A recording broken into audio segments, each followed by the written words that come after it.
Dan hari ini, pagi ini insya Allah, semoga Allah berkahi, kita akan melanjutkan dengan lanjutan pasalnya, yaitu pasal ke-8, anjuran menjaga dan memperbaharui wudhu. Ya.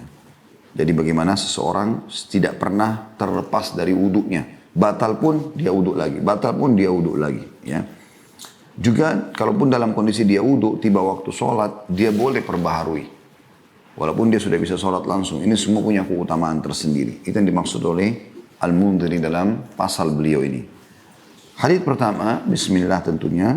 Kita mulai pada pagi ini materi kita. Nomor hadits 197 dan di sebelahnya, bagi yang pegang buku, itu ada urutan 1. Maksudnya hadis pertama dalam pasal ini. Tulisan di sebelahnya, sahih li ghairihi.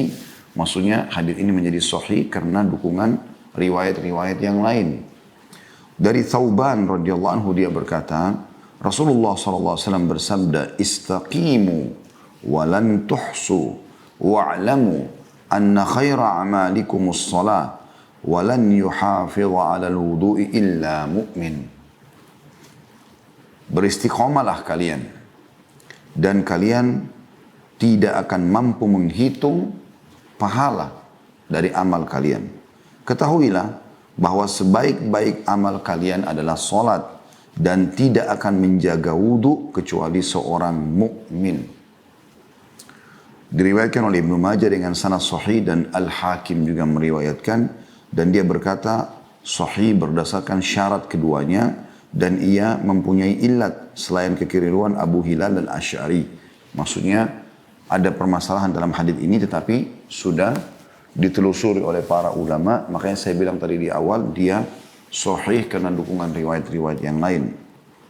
Dan dalam riwayat Ibnu Hibban dalam sahihnya dari jalan Abu Bilal, dia berkata di awalnya saddidu wa qaribu wa'lamu anna khaira amalikumus shalah.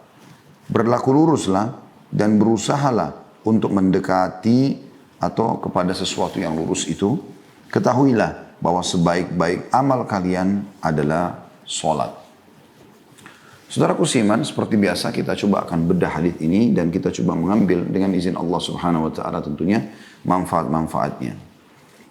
Potongan pertama dari hadis adalah istaqimu walan tuhsu. Kita ambil kalimat istaqimunya. Perintah Nabi SAW di sini beristiqamalah. Bahasa Indonesianya ya konsisten lah. Ya. Istiqamah itu konsisten. Selalulah jaga perbuatan-perbuatan kebaikan itu. Dan istiqamah ini adalah tingkatan yang Bapak Ibu harus lakukan setelah Bapak Ibu mempelajari agama ini. Maka dan faham Anda amalkan, tugas setelah itu istiqamah sampai mati. Jaga udah. Sekali kita sholat 5 waktu, sudah tahu perintah syariatnya, ya, kita sudah kerjakan, maka sekarang tugas kita jaga sampai mati. Karena nanti akan ada pertanyaan terselip di benak Anda. Pada saat Anda sudah mulai pelajari agama, Anda sudah mulai praktikkan, apalagi ya? Atau misalnya, apakah ini saja yang saya lakukan? Jawaban dari 2 pertanyaan ini, ya, Anda tinggal istiqamah. Allah mengatakan, wa'bud rabbaka hatta ya'tiyakal yakin. Sembahlah Tuhanmu sampai datang kepadamu keyakinan. Maknanya adalah kalau kau sudah faham ilmunya, kau sudah amalkan, istiqamalah. Pakai jilbab misalnya, para ummahat kita dan akhwat kita, maka sudah faham itu perintah agama, amalkan, maka istiqamah. Jangan lagi pelin-pelan, sebentar pakai, sebentar enggak. Sekali pakai cadar misalnya, ya, maka sudah tahu itu hukum perintah agama, Anda sudah pakai, istiqamalah. Jangan tergoyahkan. Sekali sholat malam, sudah tahu hukumnya, tahu keutamanya, sudah dikerjakan, istiqamah. Lakukan setiap hari. Terus begitu. Dan memang, tentunya banyak rincian model-model jenis semua ibadah yang bisa kita sebutkan seperti puasa, baca Quran, zikir, bersedekah, bagi semua orang tua, jenguk orang sakit. Setelah Anda fahami hukum syariatnya, Anda amalkan, tugas Anda setelahnya istiqamah. Rutinkan, ya, konsistenkan, supaya Anda terus di setiap hari buku amal Anda tercatat, ya, pahala-pahalanya. Saudaraku seiman, istiqomah ini panjang sekali bahasannya. Tapi saya ingin menjelaskan yang pertama makna istiqomah tadi yaitu konsisten. Bagaimana Anda konsisten. Dan Allah subhanahu wa ta'ala menyebutkan dalam banyak ayat-ayat Al-Quran ya, yang memerintahkan masalah istiqomah. Ya. Di antaranya teman-teman saya ingin hubungkan dengan surah Al-Kahfi yang termasuk bagian daripada ayat yang dianjurkan Anda atau surah yang dianjurkan Anda baca ya, di hari Kamis malam Jumat ataupun di hari Jumat ya seperti kita sekarang. Teman-teman tentu dianjurkan membaca surah ini ya. Ada banyak hadis atau banyak hadis yang menyebutkan masalah itu. Tapi di antara ayatnya itu ada yang memerintahkan kita untuk istiqomah. Saya coba buka dulu. Di ayat 28. Ya, surah Al-Kahfi, surah nomor 18 ayat 28. Jadi mudah dihafal sebenarnya. Al-Kahfi 18 ayat 28. Allah berfirman, silakan dibuka dulu di aplikasi handphonenya. Ya, maksudnya di aplikasi Al-Quran yang ada di handphone. A'udzubillahi minasyaitonirrajim. Sekali lagi Al-Kahfi surah nomor 18 ayat 28. Wasbir nafsaka ma'al ladzina yad'una rabbahum bil ghadati wal 'ashyi yuriduna wajha wa la ta'du 'aynaka 'anhum turidu zinatal hayatid dunya wa la tuti' man aghfalna qalbahu 'an dzikrina wattaba' hawahu wa kana amruhu furuta. Yang artinya, dan bersabarlah kamu hai Muhammad, dan tentu kita juga orang beriman diingatkan oleh Allah di sini, bersama-sama dengan orang yang menyeru Tuhannya, ya orang yang lurus, orang yang istiqomah, selalu bergabung sama mereka, beramallah bersama mereka, baik di pagi ataupun senja hari. Jadi jangan sampai pagi beriman, zikir pagi, beribadah, sorenya jadi kufur, sorenya jadi berbuat maksiat. Jadi bersabarlah kamu dalam mengerjakan ibadah itu bersama-sama dengan orang-orang yang menyeru Tuhannya di pagi dan senja hari dengan mengharapkan keridhaannya, mengharap dapat balasan nanti di akhirat. Dan janganlah kedua matamu setelah kau sudah istiqomah, udah mulai bergabung sama orang-orang baik itu, mulai mengerjakan amal saleh, jangan kau palingkan kedua matamu dari mereka karena mengharapkan perhiasan dunia. Maksudnya jangan sampai kau mulai buka lagi pintu dosa nih. Karena sekali dibuka, Allahul Musta'an, maka bisa saja orang jadi futur istilahnya. Mulai goncang ya. Untuk kembali dia butuh upaya lagi untuk bisa kembali kepada tingkat keimanannya. Jadi memang jangan dinodai. Jadi jangan pernah terpengaruh dengan orang yang mengharapkan kehidupan dunia. Dan jangan kamu mengikuti orang-orang yang hatinya telah kami lalaikan. Enaknya orang ini ketawa terus misalnya. Kayak nggak ada bebannya. Padahal sebenarnya dia nggak sholat, dia nggak apa. Lalu kemudian kita terpengaruh. Padahal dia lalai sebenarnya. Dia lalai. Dari mengingati kami, kata Allah. Serta menuruti hawa nafsunya. Dan adalah keadaannya itu melewati batas. Gitu kan. Ada seorang salafus salih. Melewati orang-orang yang lagi ngumpul di pinggir jalan. Kemudian orang-orang yang ngumpul di pinggir jalan ini, teman-teman sekalian. Mereka buang-buang waktu, omong kosong, menghayal, ya, berbicara gosip, berita-berita yang menggibah orang. Tidak benar gitu. Tidak benar. Maka beliau berkata, andai saja bisa dijual, ya, andai saja bisa dibeli, andai saja bisa dibeli, ya, waktu itu, maka aku akan beli waktu dari mereka. Karena memang ada orang subhanallah begitu. Kerjanya hanya menghabiskan waktu saja.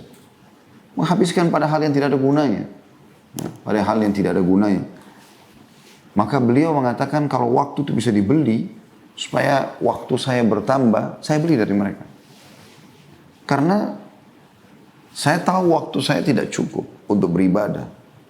Berapa lama saya akan beribadah? Saking pentingnya beliau memerintahkan agar orang berusaha untuk mengisi waktunya dengan amal-amal kebaikan. Ya. Karena kalau tidak, ya saya coba mencarikan beberapa juga ayat-ayat istiqomah. Karena kalau kita tidak sibukkan diri dengan hal-hal kebaikan teman-teman sekalian, maka kita akan terlalaikan. Cuma dua pilihannya. Anda isi dengan hal-hal yang baik, atau memang Anda tidak isi dengan hal-hal yang baik. Tidak ada pilihan yang lain gitu loh. Ya. Oleh karena itu kita harus hati-hati tentunya teman-teman sekalian, pada saat kita membuang-buang waktu dan mengikuti orang-orang yang seperti itu. Coba Anda lihat juga surah Al-Fatihah yang sudah kita hafal sama-sama. Walaupun Anda tidak lihat, insya Allah Anda sudah hafal ini. Ayat 6 sampai ayat 7. Apa yang kita bilang di situ? Yang selalu kita baca 17 kali dalam sholat wajib kita. Belum sholat-sholat sunnah. Gitu ya. A'udzu billahi minasyaitonir rajim. Ihdinas siratal mustaqim. Tunjukkanlah atau tunjukilah kami jalan yang lurus. Maksudnya apa? Supaya kami selalu istiqamah. Selalu kita baca 17 kali. Padahal kita sudah dapat hidayah kan? Sudah masuk Islam, Masya Allah. Telah dalam keadaan Islam. Tapi selalu mengatakan, tunjukilah kami jalan yang lurus. Maksudnya buat kami istiqamah setelah kami faham itu. Siratal ladzina an'amta alaihim. Yaitu kami minta, ya Allah, engkau berikan kami petunjuk jalan orang-orang yang engkau berikan nikmat. Dari orang-orang saleh yang patuh dan konsisten di jalanmu. Ghairil maghdubi alaihim waladdallin. Dan bukan orang yang kau murkahi dan juga bukan orang yang sesat. Jadi jangan sampai kita malah bergabung dengan orang-orang yang tidak benar. Nah, ini juga perintah untuk istiqamah. Supaya jangan sampai justru kita terlalaikan. Kemudian juga dalam surah Yunus, surah nomor 10 ya, ayat 89. Di mana Allah Subhanahu wa taala memerintahkan agar Musa dan Harun untuk istiqamah. A'udzu billahi minasyaitonir rajim, surah Yunus ayat 89. Qad ujibat da'watukuma fastaqima wa la tattabi'anni sabilal ladzina la ya'lamun. Allah berfirman kepada Musa dan Harun, sungguh telah diperkenankan permohonan kalian berdua.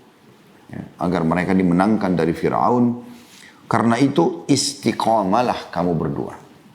Jangan nanti begitu kau masuk ke istananya Fir'aun terpengaruh dengan lihat tahtanya, prajuritnya, kekuatannya, hartanya. Enggak ada.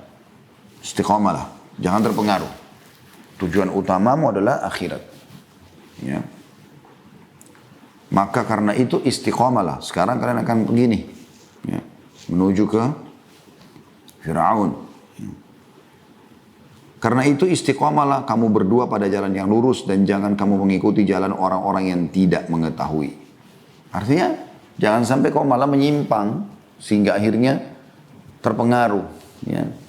Karena subhanallah manusia ini lemah, kita sensitif ya. Jangan bilang teman-teman kita tonton 2 jam film India tidak terpengaruh. Bagaimana bisa 2 jam mata fokus melihat, telinga fokus mendengar gitu kan. Dan ini dua-duanya connect ke hati kita. Hati memerintahkan otak, maka sedihlah kita pada saat cuplikan sedih. Ya. Syahwatlah kita pada saat memang undangan syahwat. Ya. Gembiralah pada saat bergembira. Itu kan semua pengaruh. Maka jangan buka celah itu. Sekali lagi pesannya, jangan buka celah itu. Karena semua orang bisa bermaksiat. Tapi kalau Anda buka, rugi. Kerugiannya adalah, saya sering bilang, yang paling pertama Allah hilangkan dari orang yang coba untuk tidak istiqamah ini, ya, yaitu hilangnya kenikmatan ibadah. Coba Anda sekarang, mungkin kalau yang sudah berhasil ya, sekarang kita kayak lagi diuji oleh Allah SWT, mendekatkan diri kepadanya. Semoga kita berhasil dalam ujian ini. Ada yang sudah berhasil, beberapa hari ini Masya Allah komitmen sholat duha, komitmen sholat malam, komitmen baca Quran, komitmen zikir pagi petang, komitmen dengerin ceramah di rumah, komitmen suami dan istri berbuat kebaikan di rumah, komitmen sedekah dan segala macam. Pasti Anda rasakan ada perbedaan tingkat keimanannya. Mirip dengan orang kalau lagi umroh, lagi haji, fokus di sana beribadah, tentu ada perasaan kita berbeda dari sisi keimanannya. Nah itu kalau sedikit saja Anda misalnya buka pintu kemaksiatan, sedikit saja, ada yang berkurang tuh. Yang muncul seperti rasa malas, udahlah nggak usah. Nah, itu mulai itu awal hilangnya kenikmatan karena sudah mulai merusak istiqomahnya. Ya. Nanti akhirnya, ya sudahlah nanti aja. Ya. Mulai masbuk sholatnya. Terus syaitan berusaha untuk merusak itu. Sampai nanti akhirnya lalai. Oleh karena itu, Allah sudah perintahkan jangan buka. Istiqamah. Istiqamah dan jangan terpengaruh. Mau mereka pakai dari kepala sampai kakinya emas, gak peduli. Itu dia, saya tidak. Gak peduli. Dan kita harus yakin, kita sedang menuju ke pintu namanya kematian dan kita akan menuju ke surga kita yang abadi insya Allah. Ya. Jadi bukan dunia yang kita kejar. Kecuali kalau Anda misalnya bergabung dengan orang-orang dunia tapi dari orang yang beriman. Itu berbeda tentunya. Ya. Kemudian, karena mereka pasti akan bicara kebaikan-kebaikan ya maksud saya. Selanjutnya surah Hud ayat 112. Surah Hud ayat 112. Yang berbunyi, A'udzubillahi minasyaitonirrajim. Perintah Allah kepada Nabi Muhammad SAW. Surah Hud ayat 112. Fastaqim kama umirta wa man taba ma'aka wa la tatghaw innahu bima ta'maluna basir. Dan istiqamalah kau hai Muhammad di jalan yang benar. Setelah kau tahu wahyu turun kepadamu, istiqamalah. Sebagaimana telah diperintahkan kepadamu. Suruh sholat, suruh puasa, suruh dakwah, suruh ini, suruh itu. Dan juga kepada orang yang bertobat bersamamu. Ajak semua kaum muslimin yang sudah mulai istiqamah, mulai kembali supaya lakukan itu. Dan jangan kamu melampaui batas. Sungguh dia maha melihat apa yang kamu kerjakan.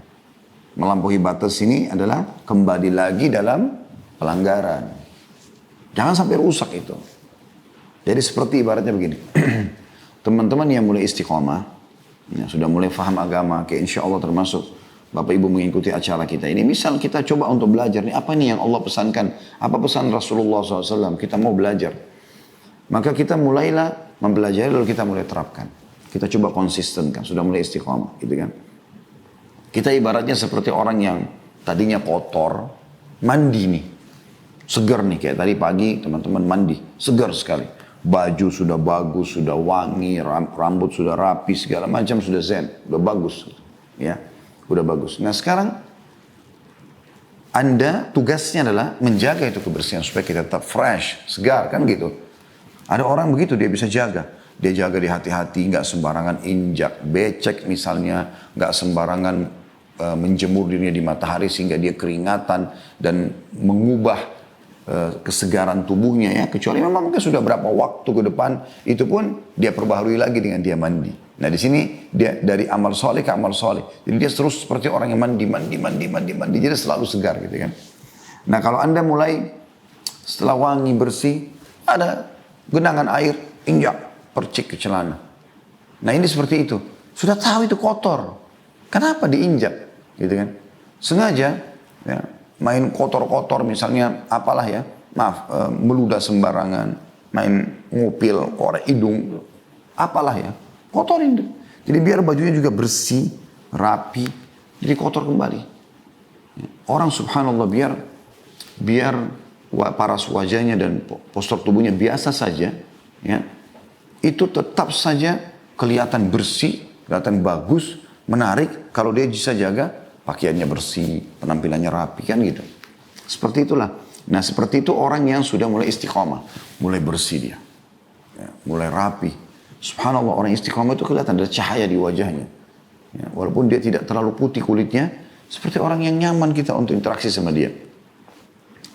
Nah kalau Anda mulai berbuat kemaksiatan seperti Anda mulai kotorin kembali badan itu. Mulai lagi membuat kotoran. Dan uniknya, banyak orang setelah dia kotorin badannya sudah keringatan, macam-macam kotoran melempel semuanya. Dia nggak mandi. Dia nggak membersihkan itu. Bahkan langsung tidur dengan kotorannya. Nah begitu orang yang maksiat yang tidak taubat. Ini contoh rasional saja ya. Saya juga tidak pernah khususkan menceritakan poin ini. Tiba-tiba Allah SWT lintaskan, saya pun bersyukur karena saya juga ambil pelajaran dari kata-kata ini. Bagaimana kita harusnya selalu istiqamah di jalan Allah Subhanahu Wa Taala dan ibarat istiqamah itu seperti orang yang sudah mandi bersih. Jangan sampai kotorin pakaian, badan, karena dengan maksiat kita berarti kotorin. Nah, kalau kita sudah mulai merasa sedikit gerah, mandi lagi. Karena itu maksudnya ibadah ke ibadah, ibadah ke ibadah. Nabi SAW menggunakan ibarat ini dalam perumpamaan sholat ya. Makanya Nabi SAW mengatakan, bagaimana pendapat kalian kepada para sahabat, kalau di depan rumah kalian ada sungai yang mengalir dengan deras, airnya deras sekali, dan kalian mandi sehari 5 kali. Ada digunakan istilah mandi. Kalian mandi sehari 5 kali. Tertinggal gak kotoran di badannya. Jadi dari mandi, sedikit gerah mandi lagi, sampai 5 kali sehari. Ada kotoran? Kata para sahabat, tidak ada ya Rasulullah. Dia bersih terus gitu kan. Kata Nabi SAW, itulah perumpamaan 5 waktu sholat. Sholat, ya mulai sedikit kita gerah, ya sudah masuk sholat setelahnya. Jadi tidak pernah ada peluang untuk membuat badan kita bau. Semoga Allah buat kita istiqamah insyaAllah. Lalu Allah mengatakan, jangan melampaui batas, sungguh dia maha melihat apa yang kamu kerjakan. Sekali lagi melampaui batas ini adalah terjerumus lagi dalam kemaksiatan. Selanjutnya surah Maryam ayat 36. Surah Maryam ayat 36. Yang berbunyi, a'udzubillahi minasyaitonirrajim. Wa inna allaha rabbi wa rabbukum. Wa inna allaha rabbi wa rabbukum fa'buduh. Hadha siratul mustaqim. Dan sungguh Allah itu adalah Tuhanku dan juga Tuhanmu. Maka sembahlah dia. Ini adalah jalan yang lurus. Ya, di sini ada perintah sembahlah dia. Artinya selalu tunduk dan beribadah kepadanya. Kalimat istiqomah ini banyak digunakan dalam Al-Quran. Seperti di dalam surah Maryam. Juga masih surah yang sama, tadi ayat 36, ini ayat 41 sampai 43 tentang kisah Nabi Ibrahim alaihissalam. Allah menyebutkan, a'udzubillahi minasyaitonirrajim, wadhkur fil kitab Ibrahim innahu kana siddiqan nabiyya. Dan ceritakanlah hai Muhammad tentang kisah Ibrahim dalam kitab Al-Quran. Idh qala li abihi ya abati lima ta'budu ma la yasma'u wa la yubsir wa la yughni 'anka syai'a. Wahai ayahku, ya, mengapa engkau menyembah sesuatu yang tidak bisa mendengar, tidak bisa melihat, dan tidak mampu menolongmu sedikit pun? Karena ayahnya Azar penyembah berhala. Ya abati inni qad ja'ani minal ilmi ma lam ya'tika fattabi'ni ahdika siratan sawiyya. Wahai ayahku, sungguh telah sampai kepadaku sebagian ilmu yang tidak diberikan kepadamu. Ada wahyu. Maka ikutilah aku, niscaya aku akan menunjukimu ke jalan yang lurus. Ada kalimat, ya, ahdika siratan sawiyya. Ini maksud jalan yang lurus adalah kau akan dapat petunjuk dan kau tinggal menjaga itu, istiqamah dalam masalah itu. Juga dalam surah Al-Hajj ayat 54, Allah Subhanahu wa taala berfirman, A'udzu billahi minasyaitonir rajim, wa liya'lamal ladzina utul ilma annahu al-haqqu min rabbik. Fayu'minu bihi fatukhbita lahu qulubuhum wa inna allaha lahadil ladina amanu ila siratim mustaqim. Dan supaya orang-orang yang telah diberi ilmu meyakini bahwa Al-Quran itu benar dari sisi Tuhan, dari sisi Tuhan Muhammad Muhammad, lalu mereka beriman dan hati mereka tunduk kepadanya. Dan sungguh Allah pemberi petunjuk kepada jalan yang lurus bagi orang-orang yang beriman. Artinya kalau orang mau, Allah SWT akan pandu dia dan istiqomahkan di dalam agamanya. Juga bagaimana orang yang berpegang teguh pada sunnah Nabi SAW, maka dia akan lurus. Allah gunakan dalam surah Al-Mu'minun, ya, ayat 73, ayat selanjutnya, A'udzu billahi minasyaitonir rajim wa innaka latad'uuhum ila siratim mustaqim. Dan sungguhnya kamu telah menyeru mereka, hai Muhammad, ke jalan yang lurus. Jalan mustaqim, maksudnya yang lurus, istiqamah. Yang kalau mereka ikuti, mereka konsisten, mereka akan selamat. Ya, seperti itulah. Dan tentu ayat-ayat berhubungan dengan masalah ini sangat banyak sekali. Ya. Kita pilihkan beberapa ayat. Di antaranya Fussilat ayat 6. Fussilat ayat 6. Ya, dalil selanjutnya. Fussilat ayat 6 ini bunyinya, A'udzubillahi minasyaitonirrajim, Qul innama ana basyarum mithlukum yuha ilayya annama ilahukum ilahu wahid. Fastaqimu ilaihi wastaghfiruhu wa wailun lil musyrikin. Katakan hai Muhammad, sungguh aku ini hanyalah seorang manusia seperti kamu. Yang diwahyukan kepadaku bahwa Tuhanmu adalah Tuhan yang Maha Esa. Karena itu istiqomalah kamu beribadah kepadanya. Setelah faham dariku, kata Nabi SAW, Allah perintahkan menyampaikan itu, sudah tahu mana halal, mana haram, maka istiqomah. Gitu kan? Istiqomalah kamu beribadah kepadanya, kepada Allah, dan mohonlah ampunan kepadanya, dan celakalah bagi orang-orang yang mempersekutukannya. Ya. Di sini kita lihat bagaimana ya, ada perintah dan istiqomalah. Dan ayat yang paling menggembirakan teman-teman ya, adalah selanjutnya masih surah yang sama, Fussilat, tadi ayat 6, ini ayat 30 sampai 32. Saya merasa ini adalah ayat yang selalu membuat saya bahagia, karena ada saatnya di mana orang beriman ya, memikirkan bahwasanya dia akan meninggal dunia, bagaimana amalnya cukup atau tidak ya. Renungi ayat ini teman-teman sekalian. Allah berikan berita gembira. Allah berikan berita gembira pada saat kita meninggal, asal kita selama hidup ya sudah istiqamah. Ya. Bunyinya a'udzubillahi minasyaitonirrajim, Fussilat ayat 30 sampai 32. Innal ladzina qalu rabbunallahu tsumma istaqamu. Sesungguhnya orang-orang yang mengatakan Tuhan kami Allah. Sudah dia yakin, dia berikrar dengan itu, kemudian mereka istiqamah. Mereka berpegang teguh. Mana yang halal mereka nikmati, mana yang haram mereka jauhi sejauh-jauhnya, mana yang diperintahkan mereka kerjakan, mana yang dilarang mereka tinggalkan. Tatanazzalu alaihimul malaikatu alla takhafu wa la tahzanu. Maka pada saat mereka wafat, malaikat-malaikat akan turun menemui mereka sambil berkata, janganlah kalian takut dan jangan juga kalian sedih. Wa abshiru bil jannati allati kuntum tu'adun.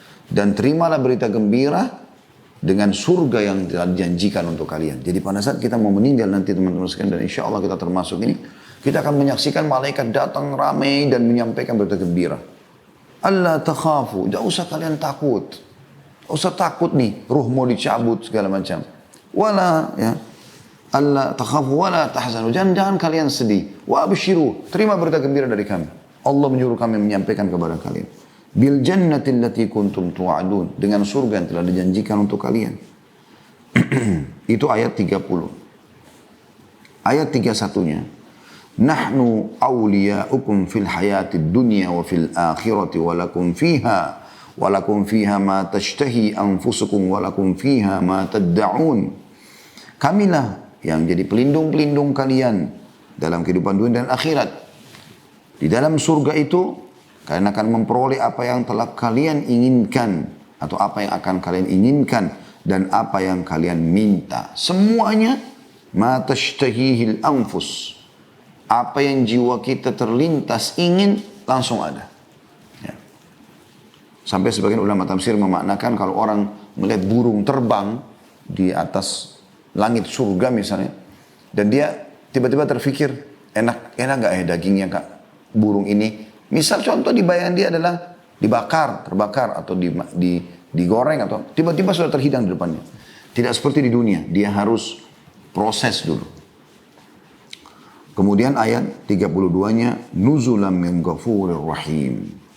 Itulah ya penghormatan bagi kalian dari Allah yang Maha Pengampun lagi Maha Penyayang. Ya. Bagaimana ayat ini sangat mulia teman-teman sekalian, dan saya bilang tadi ini ayat yang paling menggembirakan. Sebenarnya tentang istiqomah ini panjang sekali ya. Saya bilang tadi banyak sekali ya penyampaian tentang masalah itu.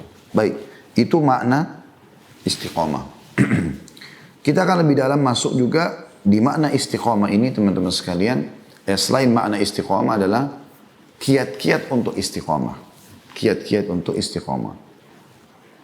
Setelah saya simpulkan dari sekian banyak dalil, pendapat-pendapat para ulama, karena ini panjang sekali pendapat ulama tentang masalah ini ya. Maka saya melihat istiqomah itu penyebabnya adalah yang pertama ilmu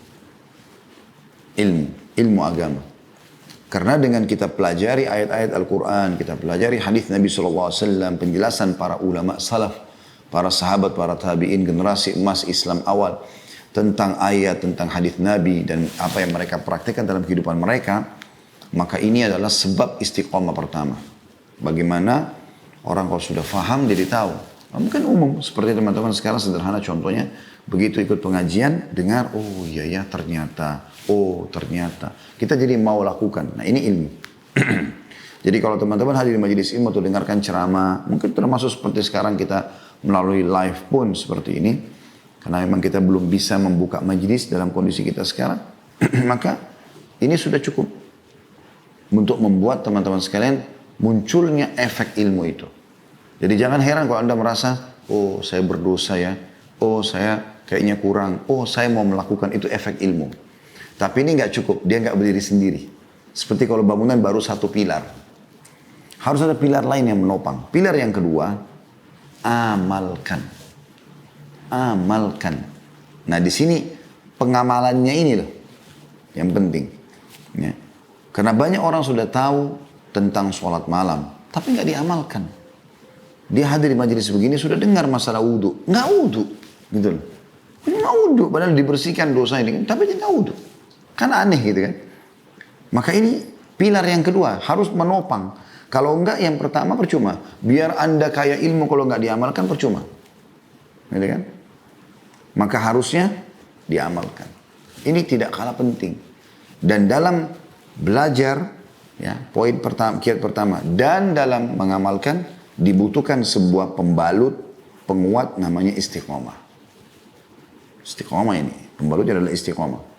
Yang ketiga, pilar yang ketiga supaya bangunan sudah mulai kokoh dan lebih kokoh lagi bisa berdiri tegak, kita butuh 4 pilar tentunya. Nah, pilar yang ketiga yaitu komunitas. Lingkungan Anda, teman-teman, tempat bergaul, tempat berinteraksi, bahkan tempat makan, tempat minum, tempat belanja, semua ini. Betul-betul Anda sortir dan yang bisa mendukung 2 pilar pertama. Kapan salah, maka akan datang mereka bukan malah jadi pilar, tapi menjadi perusak 2 pilar yang pertama. Teman-teman harus yang saleh. Kalau laki-laki, kalau Anda laki-laki tentunya, kalau Anda perempuan cari teman-teman yang saleh. Di mana Ustaz kami dapat mereka? Di majelis ilmu, di masjid. Tempatnya mereka di situ. Bukan di karaoke, bukan di diskotik, ya. Bukan di sembarangan tempat yang dan itu bisa tampak dari penampilan mereka juga tentunya. Beda kan? Penampilan orang yang berilmu, orang yang beramal, istiqamah, beda. Mereka berpenampilan muslimah kalau wanita, yang kita biasa bilang berhijab syar'i misalnya gitu. Dan laki-lakinya juga begitu, berbusana muslim. Dan kelihatan kok, orang yang beriman itu pasti beda, subhanallah. Apalagi kalau sudah berilmu. Maka dia akan lebih santun kalau ngomong, dia akan lebih baik dalam menghadapi permasalahan-permasalahan, ya, interaksinya. Dia akan dermawan, ya.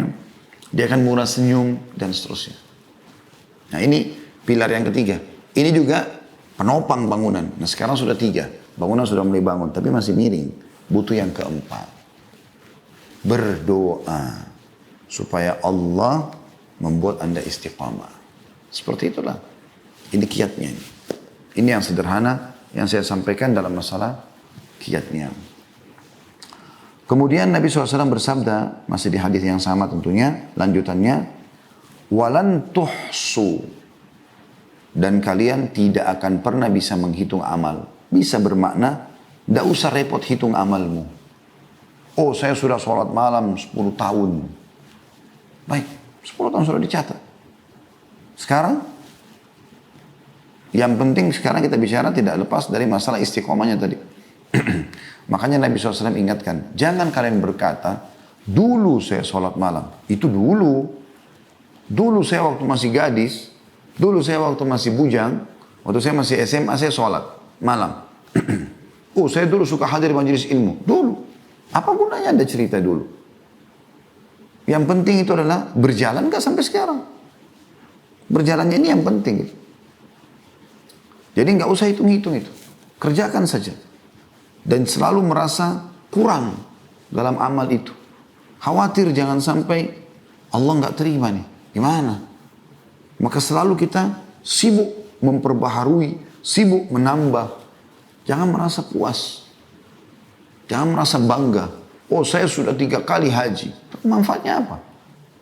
Kalau bisa 10 kali, 20 kali, kenapa enggak? Atha bin Abi Rabah rahimahullah haji 70 kali. Gitu kan? Itu harusnya kita faham masalah ini. Ya.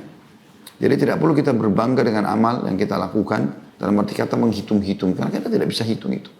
Itu satu makna. Makna yang lain juga bisa bermakna.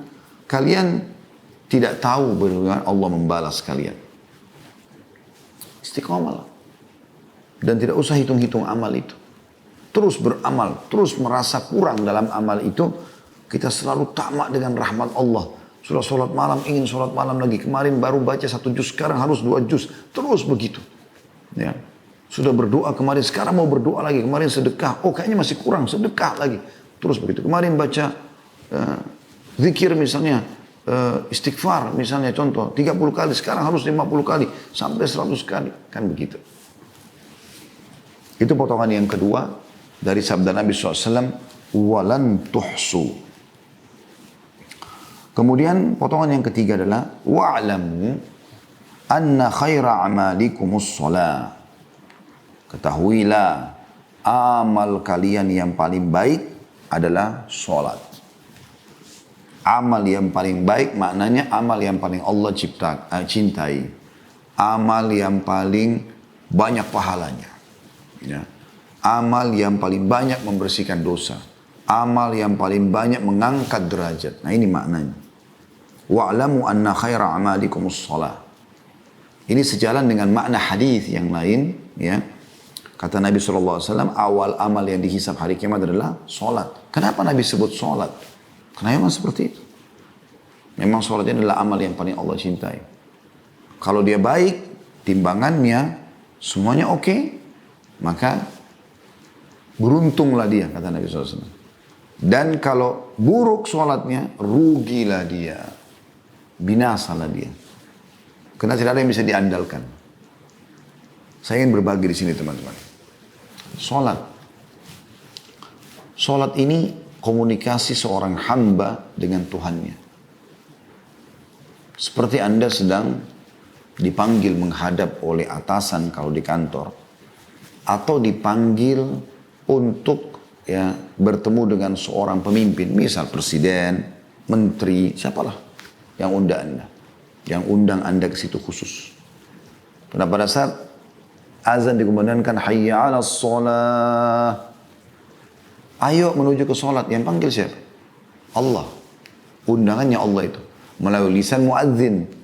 Makanya muadzin sama semua standarnya kan. Mau orang Arab, mau orang bule, mau orang Melayu, mau orang hitam dari Afrika, sama. Hayya 'alas shalah, ayo sholat. Setelahnya, untuk apa kita sholat? Hayya 'alal falah, ayo menuju kepada kemenangan. Dedikasi kemenangan, besar ini. Ya. Maka sholat itu panggilan dari Sang Pencipta Allah Subhanahu Wa Taala. Agar kita melapor, seperti kalau bahasa saya tanda kutip absen. Ya Allah, saya ada. Usahakan kau nomor 1 di situ. Azan udah selesai. Kamu sudah di sejadah, udah mau sholat. Tinggalkan semua yang lain. Gitu. Jadi pada saat itu kamu kerjakan. Tiba masanya. Ada orang miskin minta sedekah, selesai. Sedekah. Nggak ada negosiasi sama syaitan. Oh kayaknya anak pinjaman, kayaknya pura-pura, kayak syaitan. Sedekah. Tugas kita kalau ada kesempatan ibadah, eksekusi. Bukan negosiasi. Ya. Karena syaitan akan negosiasi tuh. Gak usah lagi nih. Kita buka dompet. Ada 100 ribu, ada 50 ribu, ada 10 ribu. Syaitan negosiasi tuh. Ada 10 ribu aja. Atau gak usah deh. Yang di depan aja. Karena kita tadi mau keluarkan 100 ribu. Tidak. A'udzubillahi minasyaitonirrajim. Ambil 100 ribu kasih. Kalau perlu semuanya kasih. Kan gitu. Itu harus difahami. Teman-teman sekalian. Sholat itu indah sekali. Kalau Anda betul-betul menjadikan sholat itu faham dia adalah komunikasi dengan Tuhan, Allah Subhanahu Wa Taala, wudhu dengan benar, tenangkan hati, rilekskan tubuh, kemudian kita mulai dengan tumanina, Allahu Akbar. Baca dengan tenang, wajjahtu wajhiya lilladzi fataras samawati wal ard. Aku mengarahkan wajahku kepada Tuhan Allah yang telah mengurus seluruh langit dan bumi, gitu kan. Hanifan musliman wa ma ana minal musyrikin. Saya akan lurus dengan itu dan saya tidak akan menyekutukannya. Inna salati wa nusuki, sesungguhnya salatku, sembelihanku, wa mahyaya wa mamat, hidupku dan matiku lillahi rabbil alamin. Aku serahkan untuk Tuhan alam semesta. La syarikalah wa bidzalika umirtu ana minal muslimin. Tidak ada sekutu bersamanya. Ya. Dan begitulah aku diperintahkan dan aku termasuk orang-orang yang menyerahkan diri. Bismillahirrahmanirrahim. Dengan nama Tuhan yang maha pengasih lagi maha penyayang. Alhamdulillahi rabbil alamin. Segala puji bagi Allah, Tuhan alam semesta.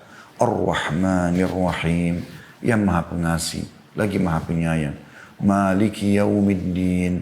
Raja, penguasa pada hari kiamat. Iyyaka na'budu wa iyyaka nasta'in. Hanya kepadamu kami menyembah. Hanya kepadamu kami selalu minta tolong. Ihdinas siratal mustaqim. Tunjukkan kami jalan yang lurus. Siratal ladzina an'amta alaihim. Jalan orang-orang yang telah engkau berikan nikmat kepada mereka. Para nabi-nabi dan orang saleh. Ghairil maghdubi alaihim. Bukan orang yang kau murkahi ya Allah. Waladhdallin. Dan juga bukan orang yang sesat. Misal kita baca Al-Ikhlas. Bismillahirrahmanirrahim. Dengan menyebut nama Allah yang maha pengasih lagi maha penyayang. Qul huwallahu ahad. Katakanlah Allah itu Esa. Allahu samad. Allah yang segala sesuatu bergantung padanya. Lam yalid wa lam yulad. Tidak beranak dan tidak diperanakkan. Walam yakul lahu kufuwan ahad. Dan dia juga tidak membutuhkan siapapun. Allahu Akbar. Ruku dengan tenang. Subhana rabbiyal azim. Maha suci Tuhanku yang maha agung. Subhana rabbiyal azim. Maha suci Tuhanku yang maha agung. Subhana rabbiyal azim. Maha suci Tuhanku yang maha agung. Ini salah satu zikirnya. Ada 6 macam zikir dalam ruku. Di antaranya yang mulia sekali, Anda boleh buka di Google banyak, di buku-buku tentang salat insya Allah ada. Allahumma laka raka'tu. Sambil kita ruku dengan tenang, ya Allah kepadamu lah aku ruku. Wabika amantu, kepadamu aku beriman. Walaka aslamtu, kepadamu aku menyerahkan diri. Raka'a sam'i, telah ruku pendengaranku. Wabasari, penglihatanku. Walahmi dan dagingku. Wadami dan darahku. Wa idhami dan tulang-tulangku. Wa mastaqalla bihi qadami, dan apa yang ditopang oleh kedua kakiku. Sami Allahu liman hamida. Allah telah mendengar siapapun yang memujinya. Rabbana walakal hamd. Wahai Tuhan kami segala puji untukmu. Dianjurkan menambah dengan mil'us samawat. Sepenuh langit. Wa mil'ul ard. Sepenuh bumi.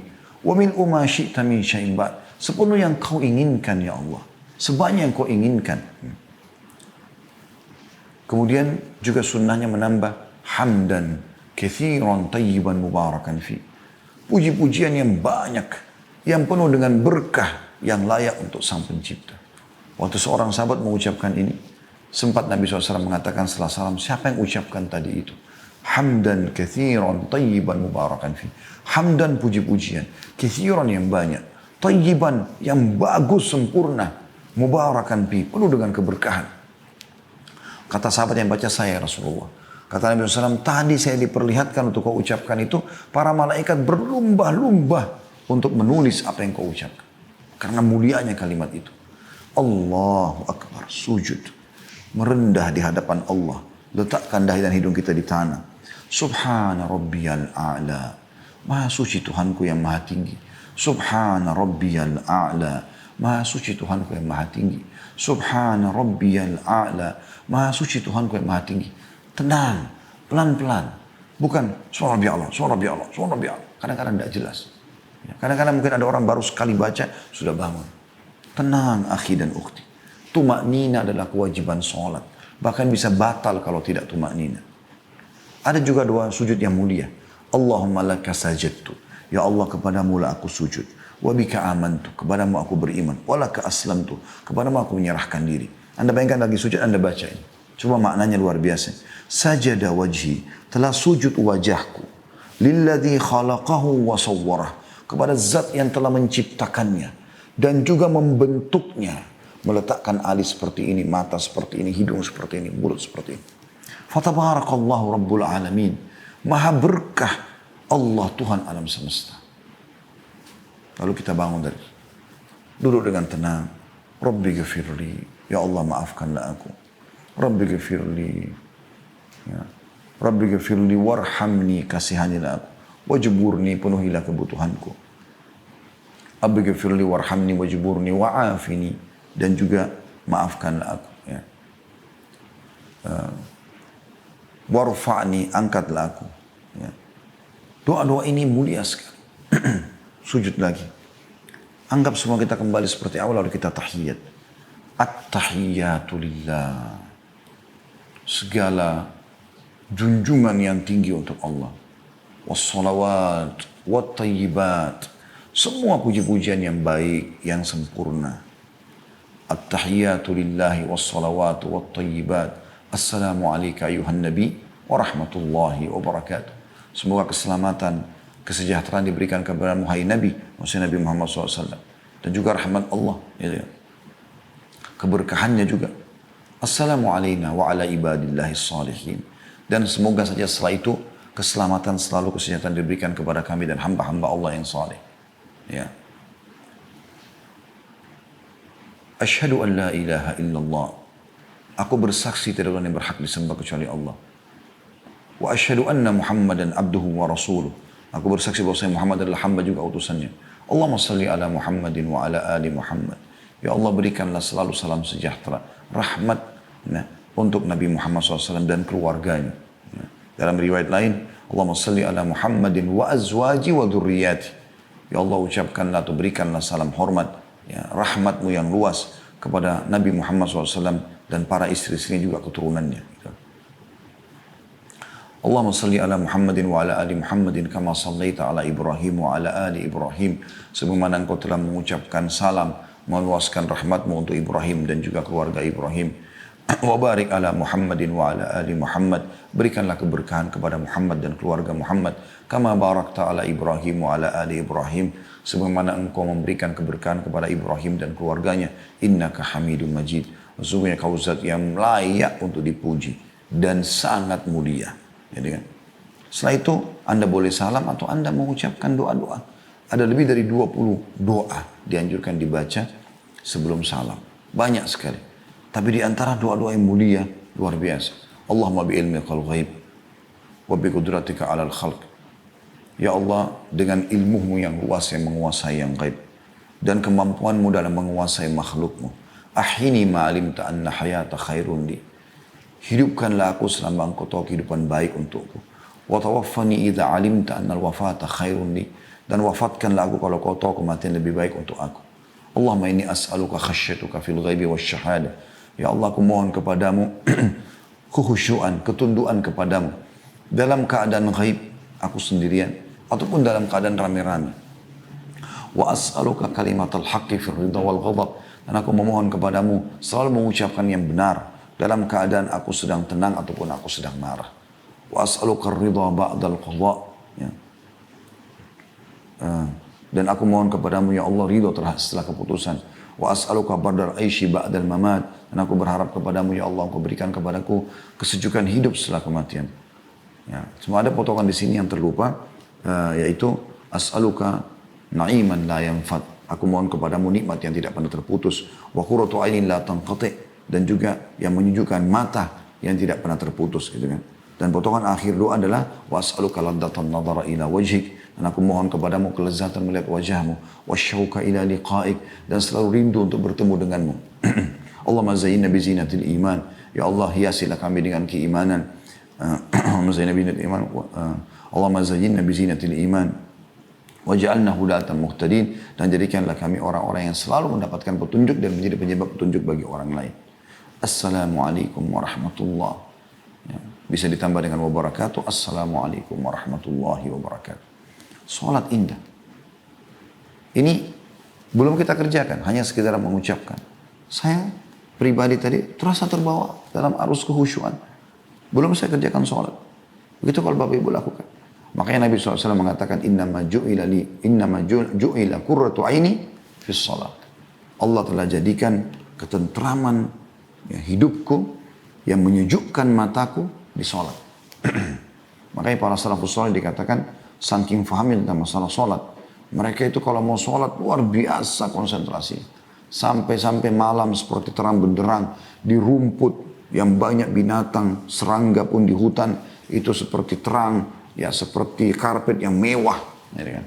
Mereka luar biasa. Sampai seseorang di antara mereka kalau disengat dengan kumbang pun, lebah, berdarah, mereka tidak goyang dalam sholat. Ada sebagian mereka kebakaran, mereka tidak rasakan panasnya api itu. Karena sudah terbawa arus. Urwa bin Zubair rahimahullah, dipotong kakinya. Dengan dia berzikir, dia nggak rasa kalau kakinya dipotong. Kok bisa? Ya sudah seperti itu. Kalau orang sudah sampai pada menikmatinya, itu luar biasa. Allah tanamkan kenikmatan yang luar biasa. Ya, seperti itu. Dan banyak contoh dalam masalah ini tentunya. Jadi jadikan sholat itu hal yang terbaik. Karena memang Nabi bilang itu adalah amal kalian yang terbaik. Ya. Kiat-kiat khusyuk yang perlu kita fahami dalam poin ini adalah yang pertama, ikhlaskan niat karena ingin ibadah untuk Allah SWT, bukan karena diajak orang, bukan karena mau dilihat orang dan seterusnya. Itu kiat khusyuk yang pertama. Yang kedua, dan memang Anda harus paham ya, kalau tidak ikhlas tidak akan diterima. Harus ikhlas karena Allah. Karena kata Nabi SAW dalam hadis sahih riwayat ahli sunan, Inna Allah la yaqbalu amalan illa ma kana khalisan liwajhi. Allah tidak akan terima amal kecuali yang ikhlas karenanya. Yang kedua, wudu yang sempurna. Dan ini sudah kita bahas dalam bab wudu kita. Harus betul-betul sempurna wudunya, ya. Satu persatu. Dia nikmati gerakan-gerakan wudu dan maksimal dalam menyiramkan air, ya.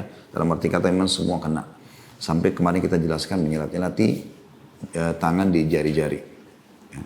Kemudian setelah wudu sempurna, jangan lupa doa setelah wudu, 2 kali syahadat. Asyhadu an la ilaha illallah wahdahu la syarikalah wa asyhadu anna Muhammadan abduhu wa rasul. Siapa yang bacain dalam riwayat Bukhari Muslim akan dibukakan baginya setelah wudu pintu-pintu surga, 8 pintu surga, dia boleh pilih yang mana dia mau masuk. Dalam riwayat Tirmidzi ditambahkan Allah maj'alni minat tawwabin wa ja'alni minal mutatahhirin.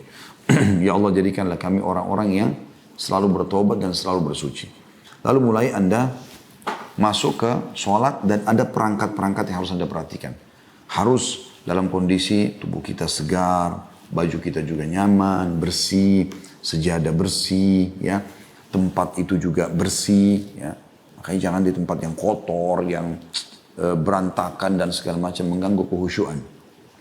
Kemudian yang keempat, ya, tentu sampai di sini poin ketiga, sampai sebagian salafus saleh itu mengkhususkan, ya, mengkhususkan sendal untuk wudu, mengkhususkan baju yang untuk dipakai sholat, sejadahnya selalu dibersihkan, mukenahnya selalu bersih gitu ya. Kalau di zaman salafus saleh dulu mereka selalu menjaga bersih pakaian mereka, mereka tahu akan bertemu dengan Sang Pencipta Allah. Seperti itulah. Kemudian yang keempat, Anda menjaga tumaknina dalam gerakan dan bacaan sholat. Sebagaimana tadi kita jelaskan. Ini kiat yang keempat dalam khusyuk. Jadi Allahu Akbar, tenang. Gerakan, setiap gerakan ada pahalanya. Setiap bacaan ada pahalanya. Jangan biarkan syaitan mencuri bacaan itu. Dalam arti kata nanti membuat ada yang kita mengkhayal gitu kan. Dan ini akhirnya membuat pahala bisa hilang. Karena kalau baca misalnya Alhamdulillahirrabbilalamin, Ar-Rahmanir-Rahim, dia masih hadir. Begitu Malik Yawmiddin mulai mengkhayal. Iyyaka na'budu wa iyyaka nasta'in, sudah tidak sadar. Cuma terucap saja. Maka nggak ada pahalanya itu. Karena dia harus hadirkan. Bagaimana Anda bicara dengan atasan Anda tanpa Anda fahami apa yang Anda ucapkan. Gerakan, nikmati setiap gerakan dan bacanya karena semua ada pahalanya. Ya. Kemudian yang kelima, dan ini berlaku bagi semua amal soleh teman-teman sekalian, yaitu selalu berdoa kepada Allah SWT agar diterima. Nabi Ibrahim dan Ismail alaihissalam setelah membangun Ka'bah atas perintah Allah, dan mulailah mereka mau menjalankan perintah-perintah Allah, termasuk masalah tawafnya, membersihkan dari Baitullah, Ka'bah dari patung-patung, ya. Kemudian ada perintah untuk haji, maka mereka membaca Rabbana taqabbal minna innaka antas sami'ul alim. Wahai Tuhan kami, terimalah dari kami ini, sungguhnya kau sami'ul alim, maha mendengar dan juga maha mengetahui. Wa tub alaina innaka antat tawwabur rahim, dan terimalah taubat kami, maafkan kalau ada kekurangan dalam masalah ini. Innaka antat tawwabur rahim, sungguhnya kau maha menerima taubat hamba-hambamu dan juga maha pengasih. Seperti itulah. Yang terakhir teman-teman, potongan daripada hadis kita adalah walan yuhafidha 'alal wudu'i illa mu'min. Ini pelajaran yang keempat dari hadis, dan tidak akan menjaga wudu kecuali seorang mukmin, kecuali seorang mukmin. Jadi di sini ada predikat iman. Allah pastikan melalui lisan Nabi Muhammad SAW bagi orang yang selalu wudu. Uduk batal, uduk lagi, batal, uduk lagi. Dan kalaupun dia tidak batal, dia kalau mau sholat dia perbaharui lagi itu juga boleh. Karena memang bab kita masalah itu ya, anjuran menjaga dan memperbaharui uduk. Nah ini punya keutamaan sendiri. Di situ ada dipastikan oleh Nabi SAW kalau dia adalah orang beriman. Udah. Karena memang sulit untuk menjaga uduk seperti ini. Kecuali orang yang sudah penuh hatinya dengan keimanan. Dan ini tujuan kita mempelajari agar kita bisa menjaga itu tentunya ya. Dan sudah kita jelaskan panjang lebar tentang masalah uduk. Kalau tadi di bawahnya ada tambahan riwayat ya dari Ibnu Hibban, saddidu wa qaribu. Bergerak luruslah dan berusahalah ya untuk lurus. Dan ini saddidu wa qaribu artinya coba paksakanlah diri kalian, usahakan semaksimal mungkin, wa qaribu. Dan selalu dekatkan, selalu berusaha kejar yang ke arah kesempurnaan. Karena kalau orang sibuk teman-teman misalnya gini, Anda di sekolah, kalau Anda sibuk coba mengejar prestasi terbaik. Kalau ada teman yang sedikit bersaing, enggak saya mau harus lebih pintar dari dia. Bukan menyombongkan diri, tidak. Kita bersaing positif. Seperti Anda lagi balap mobil, ada orang lewat, enggak, kenapa kok dia bisa menang? Saya harus menang. Terus dia sugesti positif nih, supaya dia menang. Itu bagus, enggak ada masalah. Nggak ada larangan dalam Islam. Yang penting jangan hasad. Hasad itu berharap supaya dia tabrakan, supaya dia kalah. Bukan itu tujuan. Tujuan adalah supaya kita menjadi yang lebih baik, yang terbaik. Begitu. Ya, nggak ada masalah. Jadi ada pernah sahabat, orangnya tampan sekali. Kita tidak tahu bagaimana ketampanan, tapi dia bilang, ya Rasulullah. Dan tidak mungkin orang ini membahasakan di depan orang pun, kecuali memang itu keadaannya. Dan Nabi pun tidak pungkiri. Dia mengatakan, ya Rasulullah, sebagaimana Anda lihat ketampanan yang sudah Allah berikan kepada saya. Pasti orang ini sangat tampan karena dia bahasakan itu. Kulitnya, wajahnya, paras wajah, rambutnya yang bagus, semuanya bagus. Postur tubuhnya bagus. Maka apakah termasuk dosa kalau saya tidak ingin ada orang yang menyaingi saya? Kata Nabi SAW, tidak. Nggak ada masalah. Tapi yang penting jangan hasad. Artinya kita selalu mau bersaing tapi positif. Gitu kan? Seperti perusahaan orang maju, kita mau perusahaan kita juga maju. Tanpa kita berharap hilang dari mereka. Kalau boleh kita doakan supaya mereka sukses, tapi kita tidak boleh kalah. Nah itu satu hal yang baik. Seperti itulah kurang lebih makna daripada saddidu wa qaribu. Ya, seperti itu bahasan insya Allah daripada hadis kita. Dan hari ini kita pelajari kurang lebih 1 jam lebih sebuah hadis, tapi memang harus kita jelaskan seperti ini teman-teman. Karena sekali lagi metode yang kita gunakan dalam bahasan kita adalah bukan tergesa-gesa menyelesaikan, tapi ilmu apa yang Anda dapatkan. Dan semoga Allah mudahkan kita bisa mengamalkan tentunya.